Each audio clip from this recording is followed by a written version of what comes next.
Well, today Zach Brown is joining me to talk about why he went from a DAW mix back to a bus mix for his live stream. And spoiler alert, the results are even better than the DAW mix.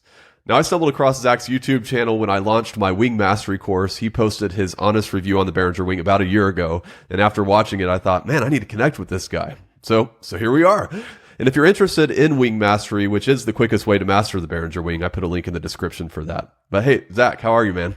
I'm doing good, man. It's great to connect with you. Like I told you before, we've been watching, your channel, and we had the X32 Mastery back when we had the X32, and probably would have picked up the Wing Mastery if it was out when we picked up the Wing. But yeah, good to talk to you. Glad to be here. Thanks, man. So you originally used a bus mix for your live stream, then you went to a DAW mix, and now you're back to using a bus mix. And this is a common debate when we're talking about church live stream sound, whether you use a DAW mix or a bus mix. And I'm all for the post fader bus mix. That's what I teach. That's what I believe is the best solution for almost all churches. And I'm so passionate about it that I even have a free course that walks you through the best way to set up a post fader bus mix. And you can get access to that for free using the link in the description.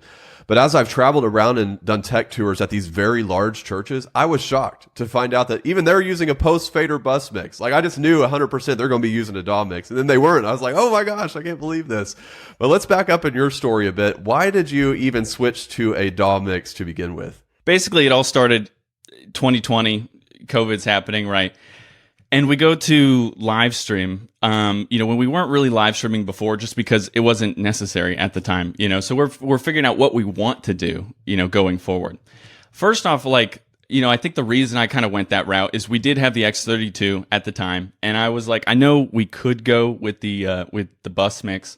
But also, you think about most of our audience at the time was, online. Even the audience, after we opened back up, after people started coming back, there still was a good bit of people online. So at the time, it definitely made more sense to maybe cater more resources, cater more effort to, to maybe, cultivating a specific mix just for the live stream. And so that's kind of what led me down the DAW route. We went with Logic Pro, brought all the inputs from the X32 into Logic, and we mixed them there, added plugins, and then sent that out to the live stream mix to meet up with the video. So that's what we did. We did that for a while. We did that for a couple years, and then we got the Wing, and then we kept doing that even after getting the Wing. And just there were things as we went on, just things that I was like, well, maybe we should try switching it up. Maybe we should do things differently. There is a benefit to running you're mixing a DAW because you have that flexibility, and it is kind of fun. Like the producer in me, finds that fun. But the thing is, it is, I think, more difficult to keep a consistent mix week to week. You want to, you can get a really great mix out of a DAW, but I think just from volunteers, one person doing it this week, one person doing it the next, I'm doing it then the week after. The consistency can be a little bit difficult to keep week to week. And then I also think that as far as skill level, I think it can be even just a little bit higher of a threshold for skill to actually be good at mixing on a DAW, or just even in the studio. You know what I mean? They spend months crafting a song for to post on Spotify. But we're trying to do that same process live as it's happening. I think the skill level to be good at live mixing can be a little bit easier to get into than it takes to be really good mixing in a DAW. And then the last thing that we were thinking about is that it would also consolidate two people that we use for our live stream, our volunteers. So we had two people running the live stream every week. One person was monitoring everything, and then the other person was just mixing audio. So that was their only job. So moving to a bus mix, we were able to consolidate both of those positions into just one. So there's one person monitoring the entire live stream. They're kind of checking on the camera work, checking on what's happening in the video side of things. They're also monitoring the audio, and they actually have the ability to tweak the audio if they need to. So it's not just like a bus mix. It's it's done. They can't touch it. It is what it is. But they can continue to monitor it during the service, and so they're able to actually make tweaks on the fly still if that's needed. So those reasons are kind of why we decided to switch, and then from there we've kind of kept with it just because we've been happy with the results. using a DAW mix adds a whole new layer of complexity. Well, like many different layers of complexity, like you talked about. And I get questions a lot from people who run studios and things like that. They'll find Collaborate Worship and they start asking me audio questions. I'm like, listen, I'm a live sound guy, and live sound and studio sound, yes, there's some commonality between the two. Yes, the foundational principles are the same, but man, you go so much deeper whenever you're in the studio, getting those audio, getting it dialed in, you know? And so, I mean, that's what you're expecting, a higher level of skill whenever you do a DAW mix. And I know this for sure, that all churches out there are struggling to even find a volunteer that can do the room mix, right? So, right. And then you have all these small churches that hear, you should have a DAW mix, and then they implement the DAW mix, and they're like, oh, you know, then it just goes downhill even further. But I'm kind of wondering though, since you've done both, I think you're the first person I've got to talk to that went from bus to DAW back to bus. Since you've done both, is there anything that you actually miss from the DAW days? Part of it is because of our situation. I'll say, if we had a real drum kit, I think I would miss triggers. I think I would miss drum triggers. But as one of the things that kind of made more sense to go with the bus mix was because of our drum kit. We have like the Pearl Mimic Pro, or whatever that drum module is. And so it's one of the nicer, electronic kits that you put the drum head on, the actual, snare, the actual tom, so it feels as much like a real kit as you can get. And so that's kind of like, that's another thing, that's a side tangent, but that's kind of like the cheat code for like at least I think for a good online mix, and even to some extent a good house mix, is that our stage volume is basically nothing. It's like zero, and so we're able to, have full control of the drums in the room, but also on the live stream, and that makes a big difference. But I think if I was running a DAW still, I think, we had a regular kit, I think, being able to use triggers, at least a lot more like easily, that would be a benefit to using a DAW. You can still do it with a bus mix, but it's just a lot more to kind of deal with, and it's probably not worth the hassle most of the time. So does your drummer like the kit that you have? Well, when you talk to drummers, no one will say they like an electronic kit of any kind more than a real kit. And I play the drums from time to time, and I do agree. Like, it's more fun playing a real kit. That's the close. This one that we have now is the closest thing that I've seen to what would feel like a real kit. So it's as close as you can get, I think, but it's still not a real kit. It definitely is not. And I will be the first to admit that. But I think from, some of our drummers are also the volunteers that we use to run sound. So they're rotating in at sound, and they're also playing drums. And so I think, one, communicating that, understanding like this is why we kind of went this way, why we're choosing to go this way.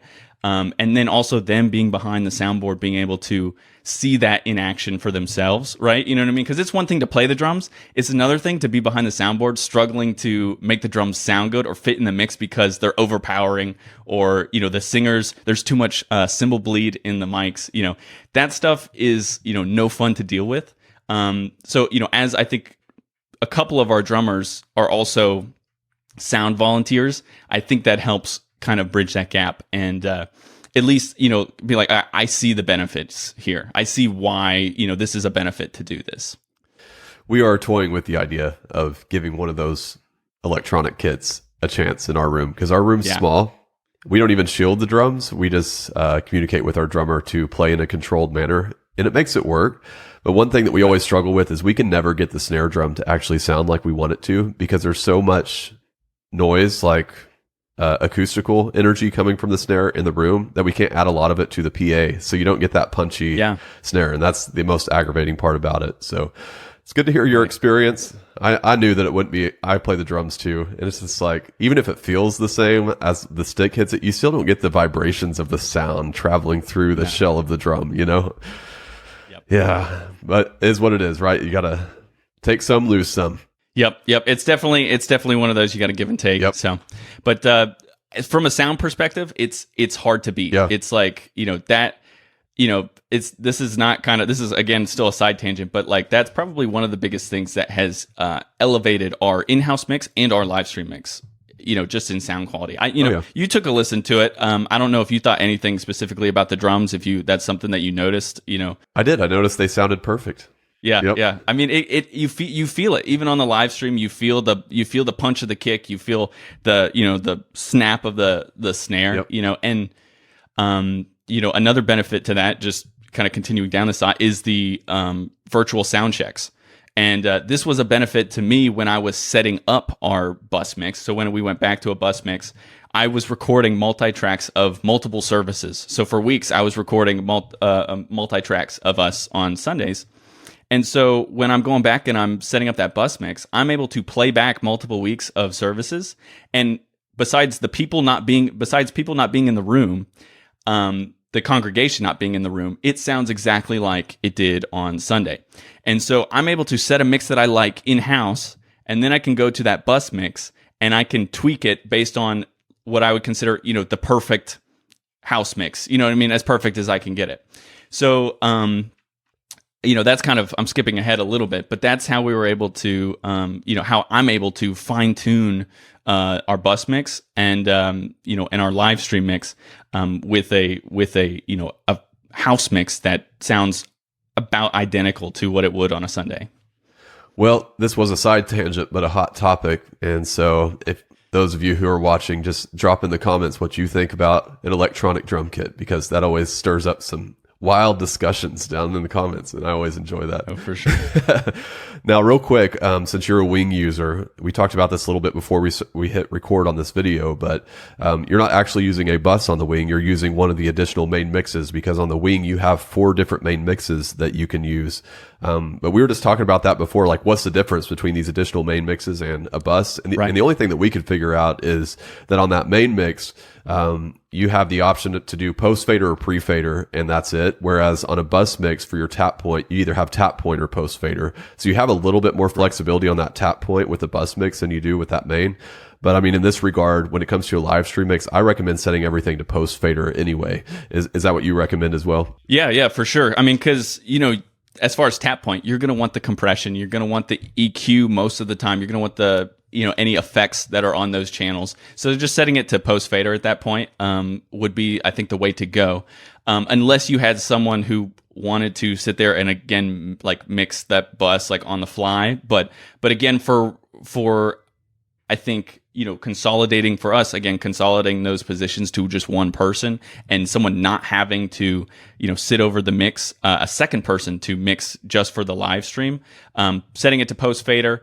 And, it makes it easy on the wing. And I'll talk about this in, a video on, my channel, where I'll show you our setup process, how we're routing this, how we're, using this, how we're monitoring it, even in our live stream room here. But, you have the main mix, and then you have our secondary mix, which is the live stream mix. But those are 2 mains on the wing, and so they're just right there side by side. And so I can just easily boost, a couple decibels of a channel to that live stream mix if it needs a little bit of a boost, or for example, it's just coming in too hot, like maybe a vocal or 2. I might cut just a couple dBs.